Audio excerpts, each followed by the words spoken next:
I never imagined I'd be discussing my life narrative here, but here goes. It all started when my father was diagnosed with cancer. I was 14, just entering high school, and I thought my biggest challenge would be mathematics or something.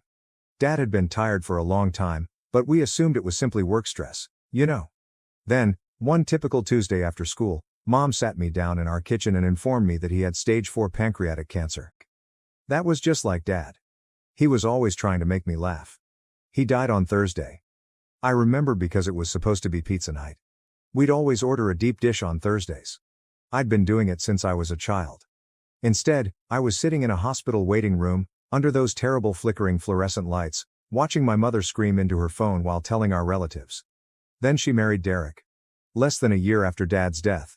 They didn't even tell me about their engagement. I discovered it when she asked me to try on a junior bridesmaid dress she had already purchased. The wedding was held at a luxury country club in Newport Beach. Aunt Lisa lives in a large mansion in Lincoln Park with Uncle Marcus and my cousins Michael, 17M, and Rebecca, 18F. We used to be quite close as children. Every summer, they'd come to visit, and we'd spend weeks making up ridiculous games and building blanket forts together. But man, everything changed after I moved in. I was no longer their happy summer cousin. Instead, I was an unwanted addition in their house.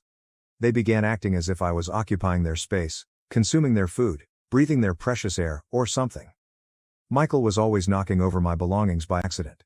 Rebecca would make these small comments about how her clothes were too lovely to lend me when I first arrived and didn't have any winter clothing. Aunt Lisa was the worst, however. She made it very plain that I was a burden. She even stored all of our old family photos, including those with Dad and myself. She claimed they didn't match her new profile look. Like I was just some old furniture that didn't match her new decor. I started having dreams about being back in our old kitchen, where everything was regular. Then I'd wake up crying in this strange bedroom at Aunt Lisa's house, staring at gorgeous wallpaper that probably cost more than my entire wardrobe, feeling as if I'd lost both parents rather than just one. I guess I need a job. That's when my cousin Rebecca, who is always so helpful, tells me about this 24-hour laundromat that is recruiting in what she refers to as the dodgy section of Chicago.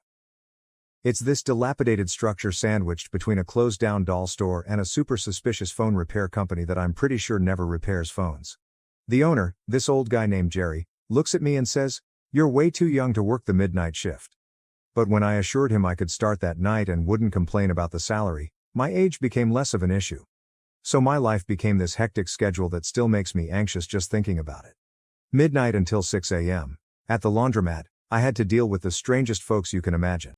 Things got awful at school as well. I was attending a local public high school, and Rebecca somehow made sure everyone knew about my occupations. People began leaving quarters on my desk for laundry. Someone put a name tag on my locker that read "Washer Girl."